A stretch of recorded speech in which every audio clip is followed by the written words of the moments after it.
Fala aí, pessoal! Sejam bem-vindos mais uma vez, tudo certo? Eu sou o Elton Mello, aquele cara que adora falar sobre SAP, sou coordenador de treinamentos da Creative TI.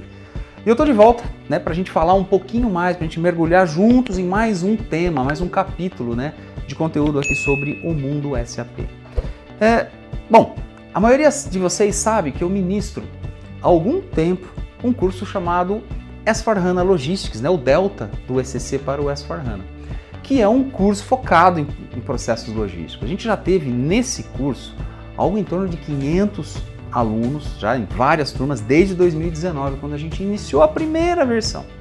E quando a gente lançou, quando a gente lançou essa versão até hoje, a gente sempre recebe perguntas, dúvidas de pessoas que estão chegando agora. Tô chegando agora no S/4HANA, eu não sei muito, eu tenho dúvidas, eu escuto muita coisa sendo dita na internet, procuro muita informação no Google, e quando a gente recebe, né, as respostas ali do Google, a gente começa a perceber que tem muita informação, muitos termos, e as dúvidas começam a surgir. Na prática, são dúvidas que não importa o teu nível de conhecimento, se você é júnior, pleno, sênior, essas dúvidas são comuns e a grande maioria tem alguma dessas dúvidas, tá? Então vamos tentar nesse vídeo, eu vou listar aqui algumas questões, algumas perguntas, e eu fui anotando perguntas específicas mesmo que a gente foi recebendo ao longo de todo esse tempo trabalhando com alunos dentro dessa questão do Delta, né, das mudanças do ECC para o S/4HANA, e eu quero clarear um pouquinho essas dúvidas para vocês. Vou falar isso de forma bem simples, tá? Então eu acho que é hora da gente falar um pouco mais a respeito de forma direta. Vamos lá? Bom, olha só, as perguntas que a gente vai colocar aqui, ó. Quando a gente fala, pergunta número 1, hein? Quando a gente fala de S/4HANA e Fiori, a gente está falando da mesma coisa? Olha só, é uma pergunta que eu já recebi muitas vezes. S/4HANA e Fiori é a mesma coisa? Gente, definitivamente não. São coisas bem diferentes. O S/4HANA é a nova versão do ERP da SAP, que traz um monte de melhorias em termos de desempenho, funcionalidades e tal. O Fiori é a interface do usuário. É a User Experience, é uma interface moderna, com design intuitivo e responsivo. A gente costuma usar o Fiori em projetos S/4HANA. Então, eu tenho a possibilidade de acessar o S/4HANA usando o Fiori como interface de usuário. Uma coisa não tem a ver com a outra, né? Então, se eu estou falando que S/4HANA é o ERP, é o sistema, eu acesso esse sistema via Fiori. Parece uma dúvida básica, gente, mas não é. Muita gente pergunta isso. O S/4HANA é aquelas caixinhas que você acessa? Não. As caixinhas que você acessa para executar os processos é o Fiori, tá? Embora a gente ainda pode fechar, né, esse primeiro raciocínio dizendo que o Fiori melhora bastante a experiência de uso do usuário, mas ele é opcional, tanto na versão on-premise quanto na versão cloud privada. Então, esse é o primeiro ponto que eu gostaria de comentar com vocês, é uma das perguntas aí clássicas que são feitas, né, de dúvidas com relação ao S/4HANA. Esse foi o ponto número 1. Segundo ponto, mudanças no S/4HANA.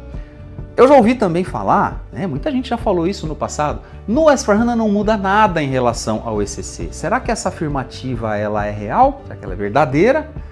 Não, não é não. Existem sim mudanças do ECC para o S/4HANA e muda bastante coisa, principalmente conceitual, né, e funcionalidades, coisas novas. Então, vamos lá. Se falando de inovações, o S/4HANA ele introduz muitas inovações que não existiam, né, não estavam presentes no ECC. Então tem processos, aplicativos Fiori que são completamente novos em relação à maneira que se executava o processo no ECC.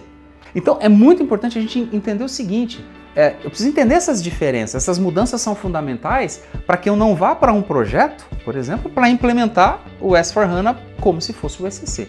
Tá? Então eu preciso entender o que tem de novo e as novas maneiras de fazer realmente as implementações. Tá? Terceira questão, e o contrário?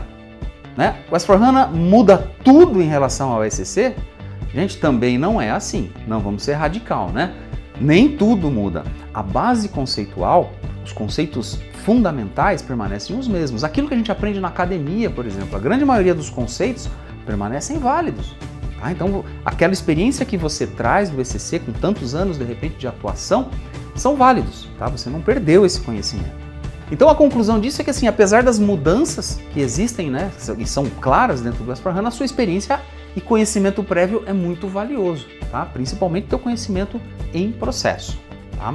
É muito importante, gente, a gente como consultor funcional, a gente pensar um pouco fora da caixa e considerar essas novas possibilidades. Não é que não muda nada e também não é que mude tudo, tá? A gente tem uma balança aqui para entender melhor os deltas, as diferenças entre ECC e o S/4HANA. Uma outra questão que surge bastante, né? O que são os best practices? Best practices são as descrições dos melhores processos no SAP? Não, são muito mais do que apenas descrições dos cenários. São aceleradores, tá? As best practices ajudam a acelerar as configurações, principalmente quando se aplica a metodologia SAP Activate. Os best practices trazem uma documentação completa que inclui itens de escopo, script de teste e fluxos de processo bem detalhados. E com isso, obviamente, usar as best practices traz muitos benefícios. A gente otimiza a implementação e garante que as melhores práticas sejam seguidas, buscando um retorno de valor imediato para o cliente, tá? Quarto ponto, vamos lá. O que são as extensibilidades? Será que isso é importante? Preciso conhecer? Resposta: absolutamente sim. A importância disso tudo é que as ampliações no S/4HANA devem ser feitas de forma correta, da forma recomendada pela SAP, principalmente as extensibilidades INEP, que a gente já falou bastante, né, no próprio curso S/4HANA e também em outros vídeos, né? E isso, a gente tem grande parte dessa responsabilidade, ela está no time funcional, então é importante a gente dominar isso. Bom, e por que usar as extensibilidades? Para manter a integridade do sistema. É crucial para evitar problemas futuros, né, nos upgrades, etc., e reduzir impactos, né, de qualquer alteração que possa ser feita dentro do core, dentro do standard do sistema. Isso vai melhorar o desempenho, né, seguindo essas diretrizes, a gente garante um desempenho e uma sustentabilidade do sistema. Tá? Isso é bem importante a gente ter essa noção. As extensibilidades são as ampliações que a gente pode fazer no S/4HANA. Quinto ponto, vamos lá. Desenvolvimentos no S/4HANA. Bom, já ouvi esse termo também, já vi cliente falando isso. Gente, eu implementei o S/4HANA, fizemos lá os nossos desenvolvimentos e não percebemos nenhum ganho na performance. Eu acho que isso pode ser um problema, na verdade uma questão de abordagem técnica, que deixou de ser utilizada. Para esse tema, eu introduzo o conceito das CDS Views. O uso de CDS Views é fundamental, gente, para a gente melhorar a performance das consultas das informações a partir dos bancos de dados.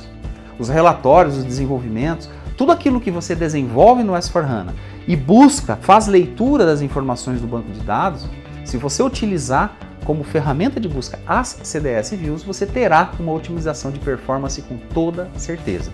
É necessário utilizar essas técnicas de desenvolvimento específicas do S/4HANA para obter de fato esses benefícios, né? Maximizar esse processamento, né? Utilizando então os benefícios da plataforma in-memory. Esse é um ponto de atenção que está voltado às CDS Views. Então é um objeto técnico que os funcionais também precisam conhecer. Então se a gente não tem esse domínio, vale a pena desenvolver essa habilidade. Sexto ponto, gente.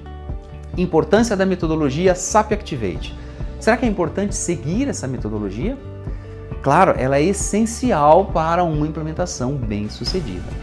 Bom, a metodologia SAP Activate ela oferece um roteiro claro e estruturado, tá? Então tem fases, tem etapas que são seguidas, cada etapa tem ali uma sequência de tarefas, né, distribuídas ali nos consultores funcionais, e isso faz com que a gente consiga reduzir riscos, né, melhorar a gestão do projeto, facilitar a adoção de novas funcionalidades e maximiza, obviamente, o uso das melhores práticas das tecnologias SAP. As best practices estão incluídas dentro desse conceito, tá? Então, metodologia SAP Activate, entender e seguir faz parte também da vida do funcional. Sétimo ponto é a condução dos workshops A e B. Qual é a importância? Gente, os workshops A e B é parte integrante da metodologia SAP Activate e são cruciais também para o sucesso do projeto. O workshop A ele foca a exploração do S/4HANA, sua preparação básica, demonstração do S/4HANA para o cliente e suporta depois o planejamento mais detalhado que vai acontecer nas próximas fases, né? Já o workshop B aborda a definição desses processos e requisitos específicos, depois prioriza esses requisitos para que sejam desenvolvidos no seu tempo certo na fase de realize, tá? E logicamente garantem, né, que todos esses envolvidos no projeto, os stakeholders, a consultoria, os consultores, os key users estejam mais prontos e preparados para a implementação. Oitavo ponto, E esse tal de Clean Core, que todo mundo fala agora, por que manter a ideia do Clean Core? Bom, o Clean Core ele refere-se ao quê? O conceito, né, o termo Clean Core refere-se a manter o núcleo do sistema livre de customizações não recomendadas. Ou seja, se é para customizar, a gente deve fazer a customização da maneira correta, de acordo com as extensibilidades recomendadas pela SAP. Assim você mantém o core totalmente clean desses desenvolvimentos não recomendados. A grande vantagem disso tudo é que ele facilita futuras atualizações e manutenções também, né? As atualizações são os upgrades, então a gente não teria impactos nos upgrades. E a gente garante a longevidade e eficiência, né, do sistema rodando da melhor forma possível. Nesse ponto, a gente faz um link forte com as extensibilidades, né? Como eu mencionei, se é para desenvolver, que a gente faça isso da maneira correta, né? Sejam as extensibilidades in-app, as que são feitas diretamente no S/4HANA, ou as side-by-side, que são feitas via BTP, o Business Technology Platform, que inclusive é o tema do nosso 9º item, integrações via BTP. É a bola da vez, né? Elas oferecem grandes vantagens, né? O BTP, o Business Technology Platform, ferramenta da SAP, que facilita as integrações que são mais robustas, né? O BTP permite a gente integrar o S/4HANA com outras aplicações e serviços, né, de forma mais simples e eficiente, melhorando a conectividade entre diferentes sistemas empresariais. É mais escalável e mais flexível, suporta crescimento, adaptação às necessidades do negócio e por aí vai. Certamente o BTP estará presente no seu próximo projeto S/4HANA, não tenha dúvida disso, tá? Bom, o último ponto que eu vou falar para vocês, essa é uma pergunta até estranha, mas muita gente me faz esse tipo de pergunta, acho que vale a pena a gente mencionar aqui e clarear essa ideia. Já ouviram essa pergunta? Quais são os tipos de SAP? Pois é, estranho, né? Tipos de SAP? Eu responderia de uma forma diferente, não há tipos de SAP. Existem versões de SAP, existem diferentes soluções de SAP. Agora, tipos de SAP eu não usaria esse termo não, tá? Mas poderia dizer, eu tenho versões on-premise, versões cloud, eu teria ferramentas diferentes, né, que se integram com o S/4HANA, mas eu não poderia chamar isso de tipos de SAP, não soa bem, né? Acho que fica um pouco desafinado. Então, é um termo que às vezes alguém pergunta, mas não tem problema isso, a questão só é a gente tentar entender realmente qual é o termo adequado para que a gente compreenda o universo e o mundo S/4HANA, tá?